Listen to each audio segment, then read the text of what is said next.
같이 기도하고 말씀을 생각하십시다. 하나님 아버지, 주일 오후 예배 시간 저희들이 또 요한계시록 18장의 후반부의 말씀을 읽고 또 그 말씀의 뜻을 조금 묵상코자 하오니, 부족하고 미련한 종에게 은혜를 주셔서 하나님의 말씀을 바르게, 조금이라도 바르게 깨닫게 하시고, 또 모두들에게 은혜를 주셔서 말씀을 조금이라도 바르게 깨닫게 하시고, 또 다 교훈이 되고 유익이 되게 하여 주시기를 소원합니다. 예수님의 이름으로 기도하옵나이다. 아멘. 자, 요한계시록 18장 바벨론의 멸망이라는 내용을 지난 시간에 이어서 좀 생각해 보십시다. 9절부터 10절 다시 한번 보십시다. 그와 함께 음행하고 사치하던 땅의 왕들이, 그와 함께 이 바벨론과 함께 음행하고 사치하던 땅의 왕들이 그 불붙는 연기를 보고 위하여 울고 가슴을 치며 그 고난을 무서워하여 멀리 서서 가로되, 화잇도다 화잇도다, 큰 성 견고한 성 바벨론이여, 일시간에 내 심판이 이르렀다 하리로다. 큰 성 바벨론의 멸망을 보고 지금 이런 부르짖는 자들이 있습니다. 이 바벨론이 어떤 곳인가, 무엇을 말하는가? 우리가 17장, 요한계시록 17장은 큰 음녀라고 했죠. 큰 음녀. 그런데 그 큰 음녀의 이름이, 그 이마에 이름이 기록되었으니 비밀이라, 큰 바벨론이라, 땅의 음녀들과 가증한 것들의 엄이라. 그러니까 이게 큰 음녀가 바로 바벨론이구나. 바벨론입니다. 큰 바벨론. 그리고 17장 끝에서 우리가 읽은 대로 내가 본 바 여자는, 그 음녀 말이죠. 그 여자는 땅의 임금들을 다스리는 큰 성이라. 땅의 임금들을 다스리는 큰 성이라. 그러면은 여기에 큰 음녀죠. 큰 바벨론이라고 말하는 이 음녀가 무엇인가? 이것을 어떤 이들은 세상이다, 그렇게 해석한다고 그랬죠. 그런데 세상 같지는 않아 보이죠. 물론 세상적인 그런, 오늘 특별히 멸망하는 걸 보면 세상 나라, 아주 호화로운 부귀 영광을 누리는 세상 나라 같이 보이는데, 그런데 여기 보면 이 음녀가 세상이랑 동일시되지 않아 보이는 것은, 우리가 17장에서 읽은 대로 이 음녀는 3절에 여자가 붉은빛 짐승을 탔는데, 그렇게 했어요. 붉은빛 짐승은 머리가 7이고 뿔이 10인 짐승이었습니다. 그러면 이게 머리가 7머리 10뿔 짐승은 요한계시록 13장에 나오는 첫 번째 짐승이 아닙니까? 요한계시록 13장에 두 짐승의 환상이 있는데, 첫 번째 짐승이 바로 7머리 10뿔의 짐승, 그 다음에 두 번째 짐승은 새끼양같이 두 뿔이 난 짐승, 두 뿔이든가, 그렇죠? 그 짐승, 그렇죠? 새끼양같이 두 뿔이 있는 짐승. 그 첫 번째 짐승을 우리가 해석하기를, 이것은 적그리스도 나라다, 정치적인 인물이나 국가다, 그렇게 봤습니다. 아주 핍박자입니다. 성도들과 싸워서 이기고 많은 피를 흘리게 됩니다. 그런데 두 번째 짐승은, 그것은 우리가 계속 이제 더 읽어 나가면은 거짓 선지자라고 요한계시록에 해석하니까, 이것은 종교적인 인물이다. 그럼 하나는 정치적인 단체, 적기독 왕국, 적그리스도 나라고, 또 다른 하나는, 두 번째 짐승은 종교적인 그런 인물이니까 배교한 교회라고, 거짓 선지자, 배교한 교회라고 보이는데, 그렇게 우리가 해석했는데, 그런데 여기 17장에 음녀는 짐승을 타고 있으니까 음녀하고 그 7머리 10뿔의 짐승하고는 다르잖아요. 음녀가 짐승을 타고 있다고 하니까 서로 다릅니다.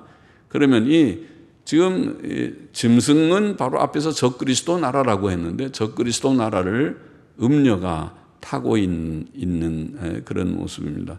이제 짐승을 마치 말을 타듯이 타고 있는 모습입니다. 그런데 지금 이 음녀도 17장 끝에 큰 성이라고 했으니까, 그러면은 이 음녀가 무엇인가 할 때 음녀가 세상이다라고 많이 해석하고, 박윤선 목사님, 유명한 우리 한국교회 주석을 전체 다 쓴, 신구약 주석을 쓰신 어른이시죠. 박윤선 목사님도 세상이다 그렇게 해석을 했어요. 오늘 본문을 보면 특별히 그렇게 보여서 제가 조금 얘기를 하는 것입니다. 그러나 지금 이 음녀가 세상과 동일시되기는 어려워 보이잖아요. 세상이 아니고 또 적그리스도 나라도 아니고, 적그리스도 나라와 연관되어 있긴 하지만은 적그리스도 나라를 자기가 지배한다고 할지, 그런 어떤, 여기에 여자는 17장 끝에 여자는 땅의 임금들을 다스리니까 굉장히 지배력이 있죠. 지배력이 있는 큰 성이다. 어떤 성이다. 그게 뭔가? 그럴 때 우리가 옛날 로마 시대에는 로마 제국하고 초대교회 중세 시대를 거쳐서 우리 올 때에는 설명한 대로 그것은 로마 천주교에 맞지 않느냐. 로마 천주교가 로마라고 하는 한 도시고, 거기에서 로마의 그 교황의 권세가 얼마나 컸는지, 신성 로마 제국의 모든 왕들, 그 주위에 말하자면 왕들, 제후들을 다 지배하는, 왜냐면은 이 교황은 권한을 가지고 있으니까 그들을 파면시킬 수도 있고 하는 그런 권한을 가지고, 종교적인 권한을 가지고 그 권한을 행사했으니까 다스리는 그런 나라의 모습을 가졌다고 보이기도 합니다. 그럼 여하튼 제가 말하는 것은 이 음녀는 세상 나라하고 일치되는 것 같지는 않다. 또 이 음녀가 적그리스도 나라하고 일치되는 것 같지 않다. 그 나라는 구별이 되면서 그러나 서로 연관되어 있다. 그렇게 보입니다. 그래서 우리가 그 음녀는 단순히 로마 천주교회라고 볼 것이 아니고, 말세에 나타나는 배교한 교회, 배교한 교회를 가리키는 것이 아닌가. 근데 그 배교한 교회는 지금 우리가 그렇게 예측하면은 천주교에서 어떻게 볼지, 또 WCC가 어떻게 생각할지 몰라도 그들이 어떻게 생각하든 간에 우리 생각에는, 성경을 이해하는 대로는 그것이 로마 천주교와 또 세계 기독교계의 연합체인 세계교회협의회라는 WCC와 이제 서로 연합되는 어떤 그 교회가 아니겠는가. 현재 로마 천주교도 배교고, 배교적인 단체고, WCC도 배교적인 단체입니다. 두 단체는 하나님의 진리를 떠났다는 면에서는 서로 공통점이 있습니다. 그리고 서로 아주 또 친합니다. 친근합니다. 아직 그러니까 단체적으로, 조직적으로 하나가 되진 않았지만은 정신적으로는 매우 가깝습니다. 그러니까 두 단체가 어느 날 하나가 된다고 해도 별로 이상할 것은 없다. 세계는 큰 이슈처럼 천주교회가 신교하고 합쳤다. 어느 날은 신문 기사가 그렇게 나겠죠. 왜냐면은 1517년에 종교개혁이 일어나서 천주교회와 구교의 서방의 교회가 이제 개혁자들, 개신교인들이 떨어져 나가서 신교가 생기는 역사가 있었으니까, 1517년에 기점으로 해서. 그러니까 그 나간 그 신교가 다시 합쳐진다. 그렇게 보이죠, 겉으로는. 그러니까 굉장한 사건이겠지만은, 그러나 내막적으로 보면은 굉장한 것도 아니다. 그거는 WCC는 이미 배교된 교회고 진정한 교회가 아니다. 진정한 교회는 아직 WCC 밖에 있는 소수일지 다수일지는 몰라도 신실한 보수적인 그런 교회들, 그들의 수가 얼마이든지 간에 그들이 참된 교회이다.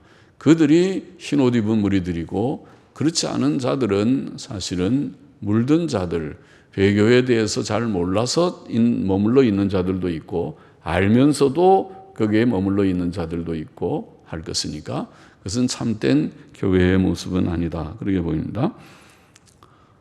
그러면 여하튼 이 배교한 교회라고 보이는 큰 음료, 큰 성 바벨론과 오늘 9절 10절에 보면 본문에 돌아가 보십시다. 그와 함께 음행하고 사치하던 자들이 하던 땅의 왕들이, 그럼 땅의 왕들을 지금 지배하고 있었다고 그랬어요. 이 큰 성 바벨론이. 그러니까 이 배교의 교회가 땅의 왕들을 다 지배하면서, 그러나 땅의 왕들과 서로 교류를 많이 하고 있어요. 그래서 사치하던, 음행하고 사치하던, 음행과 사치, 물질적으로 풍요롭고 그 다음에 도덕적으로 음란하고 오늘날 교회가 그렇게 되고 있다고 그랬죠. 천주교의 역사는 음행의 역사라고 우리 천주교 비평책에 보면은 너무 부끄러운 얘기들을 거기다 많이 써놨어요. 얼마나 이렇게 교회가 부패될 수가 있는가 싶은, 이게 교회인가? 정말 교회의 역사라고 볼 수 있는가? 그렇게 수치스러운 역사들이 그게 있어요.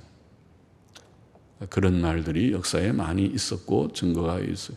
그런데 오늘 신교도, WCC 교회도 그 속에서 오늘 일어나는 현상이 동성애 허용이 있잖아요.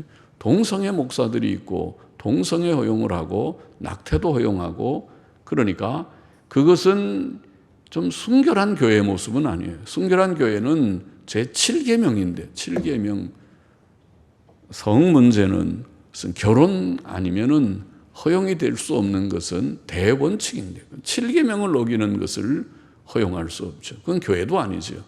교회가 7계명을 어긴다면, 음행을 허용하면, 더더욱이 동성애 목사, 동성애 주례, 교회가 그 지경이면 더 이상 그건 교회가 아니다. 그렇죠? 교회가 아니죠. 그럼 오늘날 WCC는 그런 방향으로 가고 있습니다. 넓어진 교회들, 다수의 부패된 교회들이 신교 안에서 자유주의, 흔히 우리가 자유주의 교단이라고 하는 교회들은 동성애를 허용했습니다. 동성애를 받아들이고 있습니다. 그런 교회들이 많아졌습니다. 그 자료들을 제가 현대교회 문제의 동성애 편에 보면 딱 열거해 놨어요. 몇 년, 몇 월, 며칠 날 어느 교단이 어떤 사건이 있었다는 걸 쫙 열거해 놨어요. 그러니까 제가 허수아비 놓고 지금 얘기하는 것이 아니라 사실을 말하는 것입니다. 그래서 음행과 또 부요함, 사치는 자본주의 사회에서는 어디에서나 볼 수 있는 것이죠. 자본주의 사회가 그것이 장점, 단점이기도 하죠. 장점은 자유 경쟁을 시켜놓으니까 열심히 일해서 돈 많이 벌고 경제 발전을 이루는 장점이 있어요. 사회주의로 가면 절대로 경제 발전하지 않습니다. 그 대표적인 예가 중국과 러시아였고, 중국과 러시아가 오직 가면 자본주의를 채택하는 모순된 체제를 취하고 있잖아요. 그거 할 때 반동이 많았죠.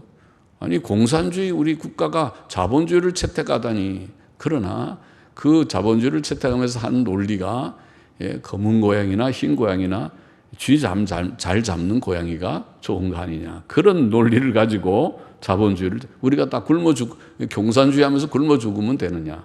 일단 자본주의 채택해서 우리가 발전해야 된다. 논리가 그랬습니다. 그래서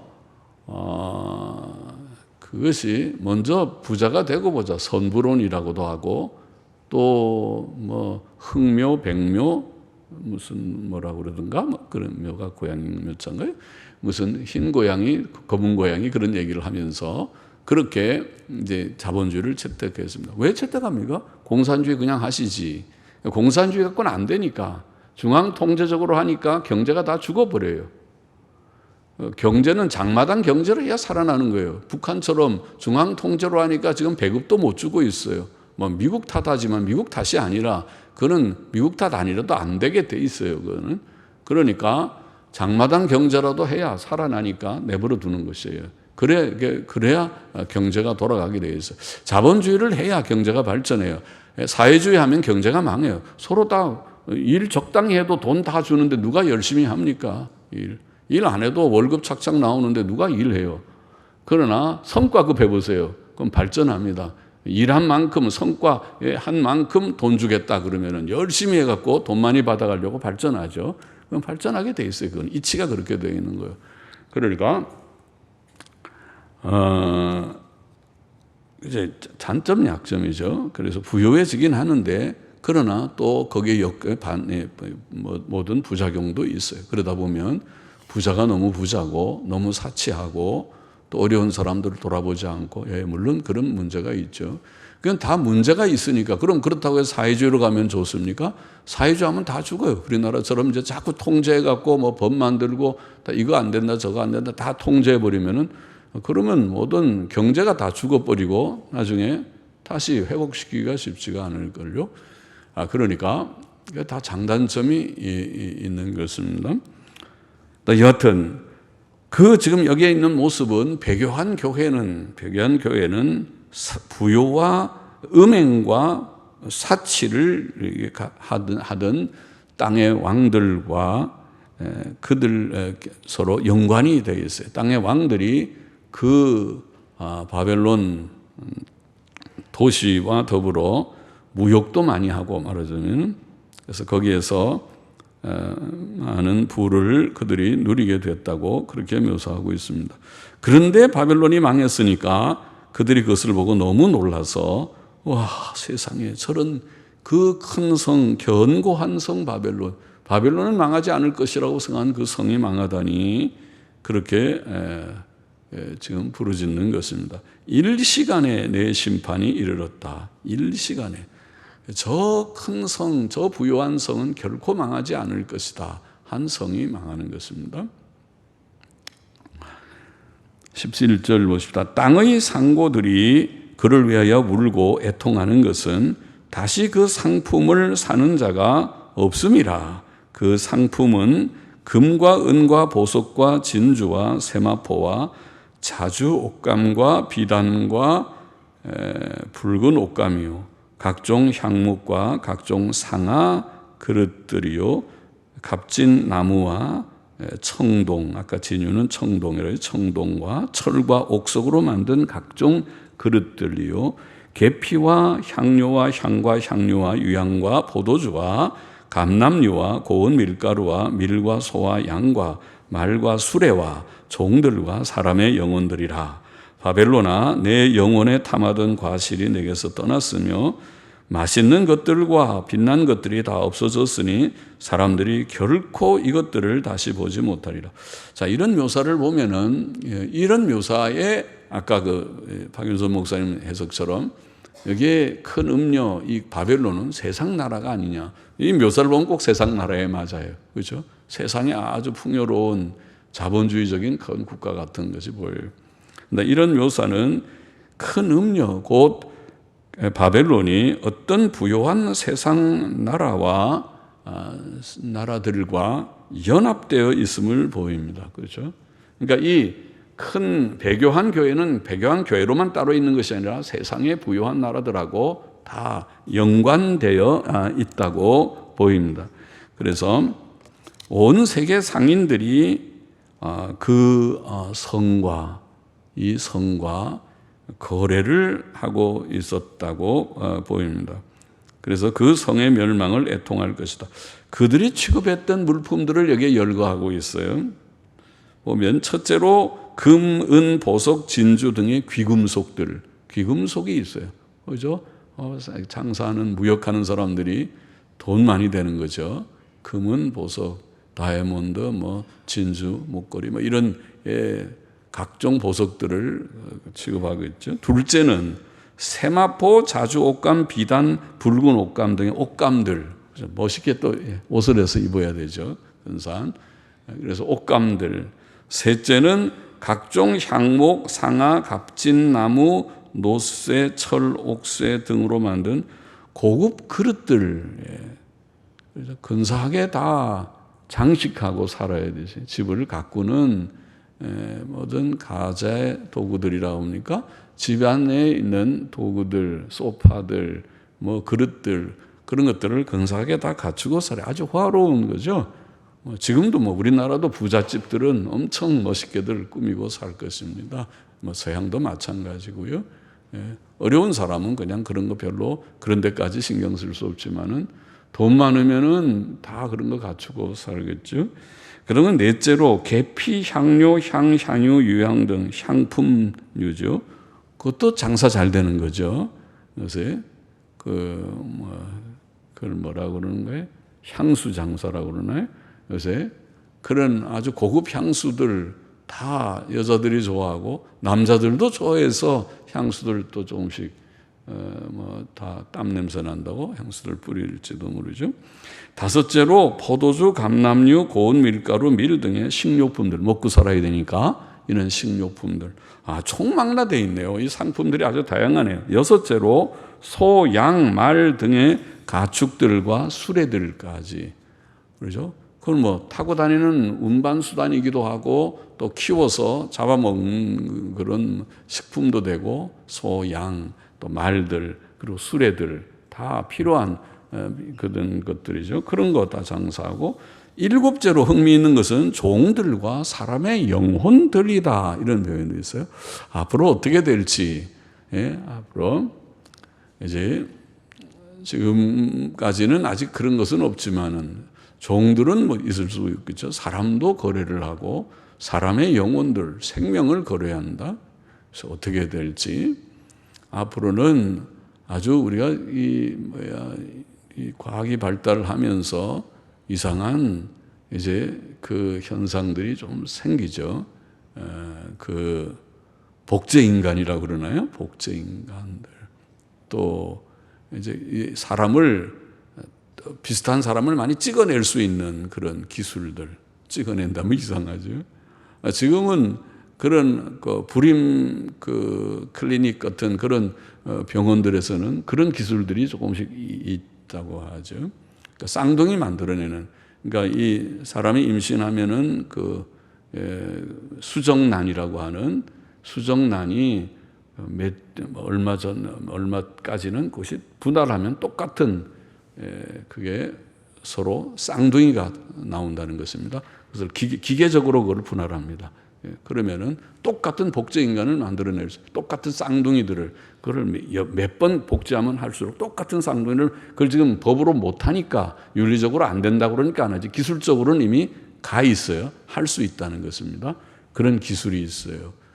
그래서 그런 짐승들은 그런 것들을 만들어내는 일들을 더러 뉴스에 나오죠. 이상한 어떤 그 일들이 앞으로 있을 수도 있겠다. 지금 공상 과학 영화 같은 데서 나오는 얘기처럼 보이지만은 그러나 불가능한 일이 아니다고 봅니다. 15절 보십시다. 바벨론을 인하여 치부한 이 상품의 상고들이 치부하다는 말은 부자가 되었단 말이죠. 바벨론을 인해서 이 바벨론 배교한 교회라고 우리는 해석했는데 이 교회는 매우 또 물질적으로 풍요로운 그런 도시입니다. 풍요로운 그런 성입니다.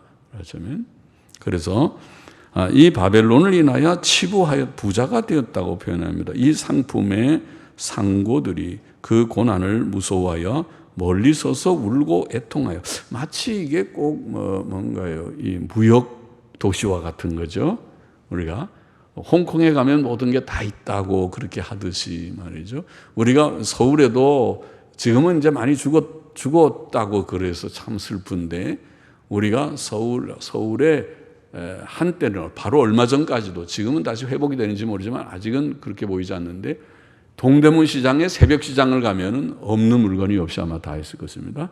모든 전국의 물건들이 동대문 시장으로 다 몰려와서 새벽 시장에 그 12시부터 몇 시입니까? 하여튼 새벽에 거기서 다 장 봐서 또 전국으로 다 사람들이 흩어져서 장사하는 그런 시기 되듯이 동대문 시장이 한국의 그런 어떤 중심이 되듯이 그 동대문 시장, 남대문 시장처럼 세계에 그런 무역 도시들이 들어 있지 않습니까? 그런 도시에 가면 없는 것이 없이 다 있다 그러죠.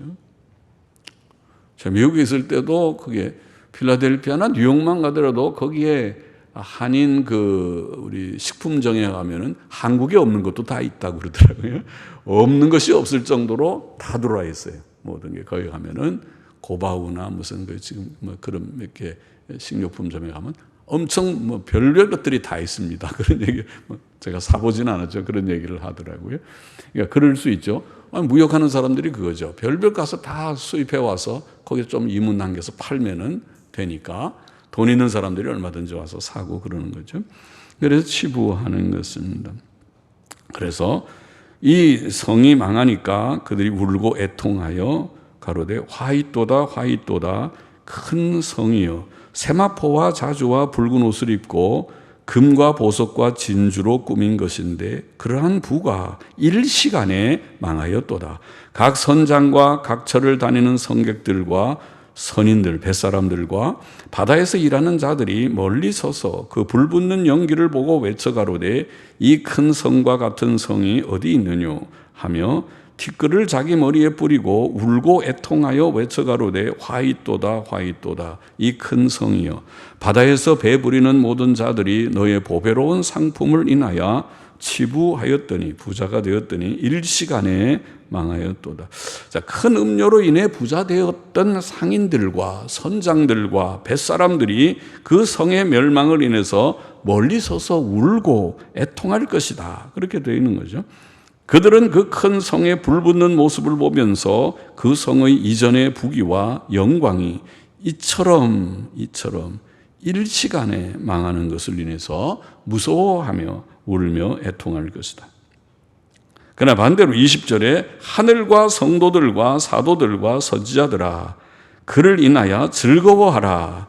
하나님이 너희를 신운하시는 심판을 그에게 하셨음이라 하더라. 자, 이 바벨론, 이 큰 음녀는 이 배교한 교회는 악한 교회입니다. 이 교회는 사상적으로만 배교했을 뿐만 아니라 많은 성도들을 죽였습니다. 그렇죠? 그래서 하늘에 있는 성도들과 사도들과 선지자들이 큰 음녀의 멸망을 인해서 즐거워해야 할 이유는 하나님께서 그들의 억울함을 갚으시는 심판을 내리셨기 때문이다. 이렇게 되어 있습니다.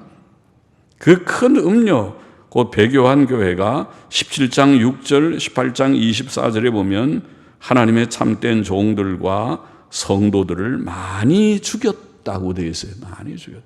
피를 많이 흘렸어요. 천주교가 그랬다고 그러지 않습니까? 천주교가 죽인 사람들의 수가 역사적으로 5천만 명이라고 그래요. 5천만 명. 예. 그러니까 그게 뭐 5천만 명이 엄청난 수가 아닙니까? 예. 이 세상에서 제일 많이 죽인 사람들이 공산주의자들이고 공산주의가 죽인 수가 약 1억 명이다. 그렇게 통계를 말합니다. 그 다음으로 많이 한 것이 천주교다. 5천만 명이다. 그러니 그 피를 흘린 것을 하나님께서 갚으시는 것입니다. 그들, 특별히 성도들, 하나님의 종들의 피를 흘린 그 악행에 대해서 하나님께서 갚으셔서 그 도시를 일시간에 망하게, 일시간에 망할 수 있죠. 이번에 보니까 베이루트의 참 레바논 수도인가요? 베이루트에 폭발 사건이 나는 걸 보니까 그 화학약품이 터지니까 엄청 정말 놀랍더군요. 갑자기 그냥 뻥 하니까 완전히 폭파되고 주위가 유리창들이 다 깨지고 되더군요. 그렇게 되겠죠. 그건 무슨 원자폭탄 한두 개만 떨어지면은 그렇게 대구도 남죠. 그냥 삽시간에, 일시간에 그 부요한 것들이 잿더미가 되면서 망하는 그것을 만일 멀리서 사람들이 본다면 저 도시를 통해서 내가 부자가 되고 그 장사하면서 무역하면서 우리가 이렇게 부요한 생활을 했는데 이제는 망했구나. 이제는 어떻게 하지? 이렇게 될 그런 일이 있을 것이다. 그렇게 우리가 생각할 수 있어요. 21절 보시다. 이에 한 힘센 천사가 큰 맷돌 같은 돌을 들어 바다에 던져 가로되, 맷돌은 무거운 돌인데 그걸 바다에 던지면 깔아앉아 버리죠. 큰 성 바벨론이 이같이 몹시 떨어져 결코 다시 보이지 아니하리로다. 다시는 이제 그런 성이 없을 것이다. 지금 홍콩이 그렇게 되고 있죠. 홍콩이 이 아시아에서 굉장한 무역 도시인데 이제는 홍콩이 예전같이 되지 않을 것입니다. 이제 거기에서 다 큰 변화가 일어날 것입니다. 예전 같은 그런 대우를 서방 세계에서 하지 않을 것입니다. 그것은 중국과 같이 취급하면 더 이상 예전의 홍콩이 안 될 것처럼 되죠. 다시는 보이지 아니하리라.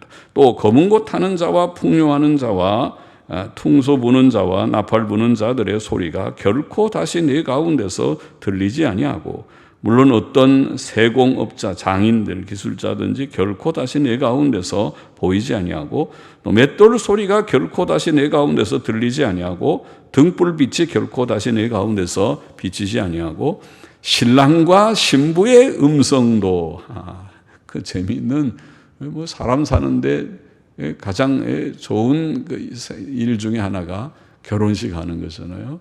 남녀 젊은이들이 가서 결혼 연령기가 돼서 서로 사랑하는 상대를 만나서 근사하게 결혼식하고 또 예쁜 집 꾸며서 서로 사랑하고 사는 것이 인간의 삶 가운데서 가장 아름다운 부분일 터인데, 그런 것도 더 이상 없을 것이다. 좋은 것 다 없는 거예요. 먹는 것도 없고, 음악도 없고, 거기 결혼도 없고, 그렇게 될 것이다. 너의 상고들은 땅의 왕족들이라 내 복수를 인하여 만국이 미혹되었도다. 선지자들과 성도들과 땅 위에서 죽임을 당한 모든 자의 피가 이 성 중에서 보였느니라. 많은 피를 흘렸다는 것입니다. 그래서 하나님께서 갚으신. 자, 본문의 교훈을 우리가 정리해 보십시다. 첫째, 이 세상의 영광이 지금 여기에 배교한 교회, 그것이 세상의 부요한 그런 나라들과 서로 결탁된, 연관된 그런 모습으로 묘사되어 있는데, 이 세상의 영광이 분명한데, 이 세상의 영광은 일시간에 끝나고 말 것이다. 그것을 본문은 분명히 말하고 있지요. 바벨론 곧 배교한 교회라고 생각되는 이 성의 심판과 멸망은 오랜 시간이 걸리지 않고 일시간에 올 것이다. 10절에 큰 성 견고한 성 바벨론이여 일시간에 내 심판이 이르렀다 하리로다. 17절에도 그러한 부가 일시간에 망하였도다. 19절에 또 말씀하기를 이 큰 성이여 바다에서 배부리는 모든 자들이 너의 보배로운 상품을 인하여 치부하였더니 일시간에 망하였도다. 일시간에 무엇이? 그 부요와 그 영광이 일시간에 망한다. 세상의 멸망, 세상은 사실은 허무한 세상입니다. 전쟁 나보면 알고 하나님의 심판 때에 알게 될 것입니다. 그 전에 아는 것이 지혜입니다. 이 세상은 영원하지 않습니다. 이 세상은 허무합니다.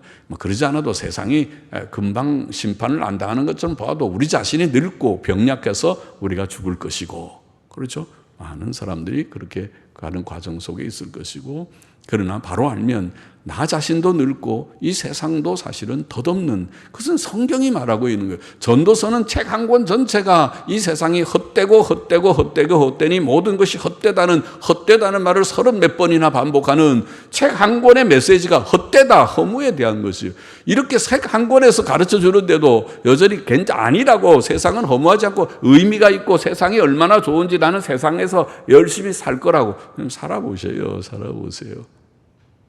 그것이 좋으면 살아보는데, 그런데 그 결과는 성경 말씀대로 될 거예요. 다 내가 늙고 병약하고 죽음 앞에 설 때 내가 무엇을 했나, 바람을 잡는 것처럼 내가 헛된 일을 위해서 이렇게 살았구나. 집 하나 얻기 위해서 요새는 힘들지만은 열심히 돈을 벌어서 20년 30년 해서 집 하나 샀다 하더라도, 그것이 나중에는 정말 모든 것이 이렇게 허무한 줄 알았으면 좀 다르게 살 것인데 할 것입니다. 그러니까 미리 지혜를 얻어서 좀 바르게 살아요. 사람답게 의미 있고 가치 있는 일이 무엇인가 곰곰이 생각하고, 낭비하지 말아요. 시간을 낭비하지도 말아요. 돈을 낭비하지도 말아요. 정력을 낭비하지도 말아요. 내가 의미 있고 가치 있게 살아요. 정신을 좀 차려서. 특별히 젊은이들은 많이 생각해야 돼요. 젊은이들이 지금 꿈을 가지잖아요. 내가 어떻게 하겠다. 미래에 대해서 직업도 학교도 전공도 모든 거 생각하면서 가고 있잖아요. 그럴 때 내가 어떻게 살겠다는 그 꿈이 정말 내가 그렇게 사는 것을 내가 상상해 볼 때 하나님 앞에서 의미 있고 가치 있는 결말이 될 것인지, 아니면 내가 잘못 생각했다. 성경대로 할 것인지 안 할 것인지 지혜를 가져야 된다는 것입니다.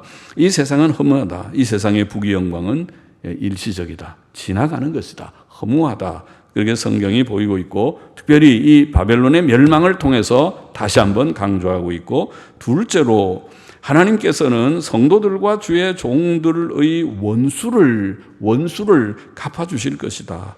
원수를 갚아준다. 성도들과 주의 종들은 힘이 없어요. 힘이 없는 자들이. 그들은 무슨 무장하고 싸우는 자들이 아니에요. 누가 그들을 괴롭히거나 죽이면은 죽었어요. 많이 죽었어요. 교회 역사상 많은 순교의 피를 흘렸어요. 죽으면 죽지. 목사들이 무슨 힘이 있어요? 성도들이 무슨 힘이 있어요? 우리가 무장할까요? 모든 기독교인들이 다 단합해서 우리도 조직을 구성하고 우리도 여기서 무기도 생산해가지고 한번 여기서 저항군을 우리가 훈련시키고 할까요? 그런 거 없어요. 교회는 그렇게 하는 단체도 아니고 그렇게 하지도 않았고 하지도 않을 것이에요. 우리는 죽으면 그냥 죽어요. 그냥 누가 죽으면 그냥 우리가 거기에 당하고 죽을 것이에요. 그러나 그런 앞에서, 죽음 앞에서도 비굴하지 않았어요. 우리가 전할 것을 전하고 말할 것을 말하고 그렇게 하면서 죽어갔어요. 이게 순교라고 하는 것이죠. 그러면은 그 억울한 것을 누가 갚아줘요? 억울해서 죽겠네요. 못 살겠네요. 정말 억울해서 이 속이 터져 죽겠어요. 그런가요? 아니에요. 그 속 터져 죽은 사람 하나도 없어요. 예수 믿는 사람들은 그 원수는 하나님께 다 맡기는 거예요. 하나님께서 갚으실 거예요. 우리는 우리 할 일만 하면 돼요. 우리는 열심히 바로 살고 전도하고 또 선한 일 하고 또 주를 위해서 충성하고 그렇게 살다가 죽으면 죽을 거예요. 죽는데 하나도 죽어서 내가 속상해갖고 속 터져 죽겠다. 그런 거 없어요.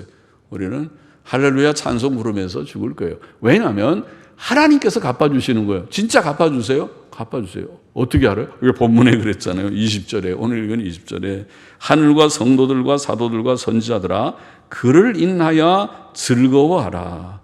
하나님이 너희의 원수를 갚아주시는 심판을 그에게 하셨음이라 하더라. 큰 바벨론, 세상 나라와 같은 이 배교한 교회, 이 악한 세상을 하나님께서는 벌하실 것이다. 심판하실 것이다. 그것이 심판이에요. 마지막 심판이에요. 그러니까 하나님의 심판을 믿는 사람은 속 상할 것도 없어요. 그죠? 이 세상은 의례 그렇게 불합리하고 부조리하고 악한 사람이 득세하고 정치하는 사람들은 의례 마키아벨리즘이라고 말하는 이 속이고 권모술수를 써서 정권을 잡고 남 정적을 죽이고 그래야 자기 정권을 유지하고 거기서 돈도 벌고 그렇게 사는 거예요. 이 세상은 의례 옛날부터 그랬어요. 그렇지 않은 착한 왕들은 별로 없었어요. 우리가 정치하는 사람들 요새 보면 저 사람 참 착한데 하면 좋겠다. 그런 사람은 몇 번 어떻게 하다가 그냥 다 도태돼 버리고 말아요. 사람이 정치를 하려면 좀 악바리처럼 하는 사람들만 살아남는 거예요. 죄송해요. 정치가들을 너무 비하하는가요? 그러네. 진짜 착한 사람들이 하면 좋은데 착한 사람들은 뭐 백성들 탓이겠지. 백성 사람들이 별로 그런 걸 좋아하지 않는지 그런 것 같더라고요. 그래서 억울해할 것도 없고 속상할 것도 없어요. 하나님께서 알아서 갚으셔요. 악을 행하는 사람은 악에 대해서 하나님께서 때가 되면 응징하세요. 응징하셔서 악한 사람들을 죽이기도 하고 또 악한 나라를 망하기도 하고 그래서 큰 나라들 바벨론도 망하고 메데파사도 망하고 또 그다음에 헬라도 망하고 로마도 망하고 망했어요. 그런 악한 나라들이죠. 그런 나라들이 망했어요. 스탈린도 오래 살지 않고 죽고 레닌도 죽고 김일성도 죽고 김정일도 죽고 오늘날 김정은도 죽을 것입니다. 저렇게 악을 행하면 오늘날 죽을 것입니다. 하나님의 때가 어떤지 모르지만은 죽을 것입니다. 악한 자는 죽습니다. 하나님께서 다 하십니다. 악한 정권은 망합니다. 그건 하나님께서 하시는 일입니다. 사람이 그렇게 너무 싸우려고 할 것도 사실은 없습니다. 싸우고 싶은 사람은 싸워요. 정치하는 사람들은 싸우죠. 나가서 데모도 하고 하죠. 그러나 역사를 주장하시는 하나님을 우리가 믿어야 됩니다. 셋째로 여기 하나 더 교훈을 삼으면 우리는 거룩한 사람들과 교회들이 되어야 합니다. 결국 왜 망합니까? 이 배교한 교회, 이 세상 영광스러워 보이는 세상 나라, 한때 부요하고 부요를 누리는 나라가 망하는 이유는 죄 때문에 망하죠. 음행과 사치 이런 죄 때문에 망하는 것입니다. 그러면 참된 교회와 배교한 교회의 차이는 바로 그런 데 있습니다. 하나는 거룩한 교회고 참된 교회는 거룩한 교회고 배교한 교회는 불결한 교회입니다. 불결한. 교리적으로 불결하고 윤리적으로 불결한 교회입니다. 사람이 교리적으로 사상적으로 불결하고 도덕적으로 불결하면 끝나는 것입니다. 하나님께서 버리십니다.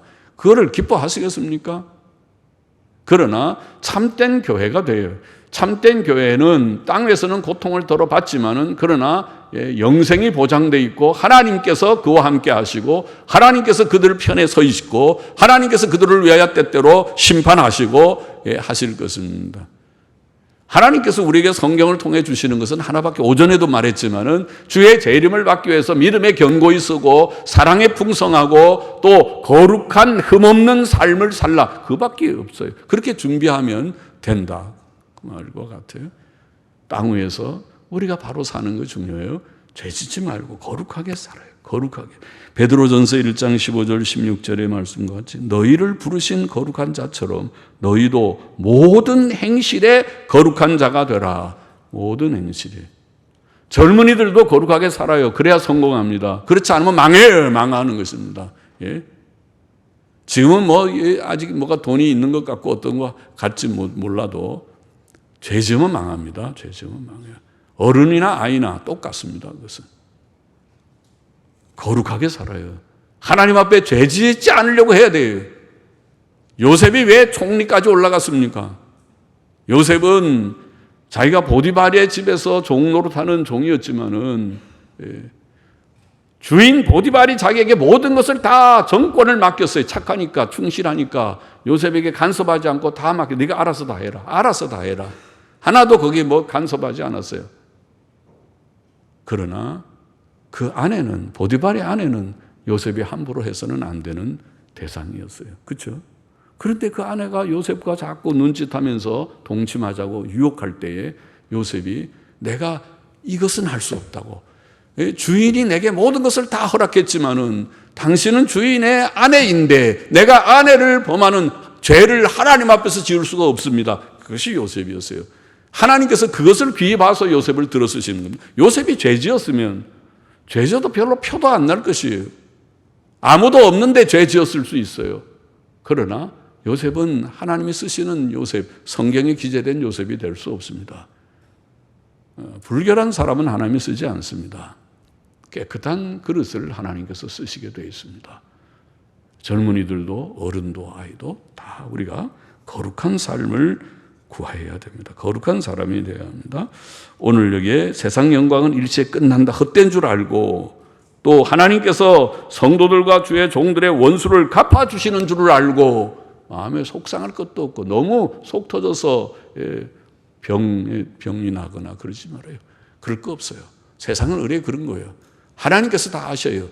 역사의 키는 하나님이 갖고 계셔요. 심판자는 하나님이시에요. 하나님께서 어느 날 이래서 이거 안 되겠다 그러고 치시면 죽어요. 죽어. 어떤 사람도 다 죽어요.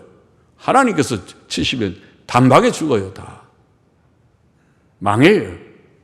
하나님을 우리는 믿어야 돼요. 그리고 오직 하나님 앞에서 거룩하게만 살아야 돼요. 그것이 하나님께서 원하시는 바예요. 그렇게 살아야 땅 위에서도 풍성한 평강을 누리고 승리하고 그리고 영생의 나라에 넉넉히 들어가는 우리가 될 것입니다. 기도하십시다. 하나님 아버지, 바벨론의 멸망의 모습을 우리가 좀 생각하면서 또 몇 가지 교훈을 우리가 생각하여 싸우니 감사합니다. 땅의 부귀 영광, 주님 땅의 아름다운 것을 너무 주님 우리가 구하지 말고 그것이 허무함을 깨닫고 또 하나님께서 의인의 모든 억울한 것을 다 갚아주시는 줄을 알고 하나님의 주권적 섭리, 심판자 되심만을 굳게 의지하고 하나님 앞에서 믿음으로 살고 거룩한 사람들이 되는 저와 우리 모두가 되게만 하여 주옵소서. 예수님의 이름으로 기도하옵나이다. 아멘.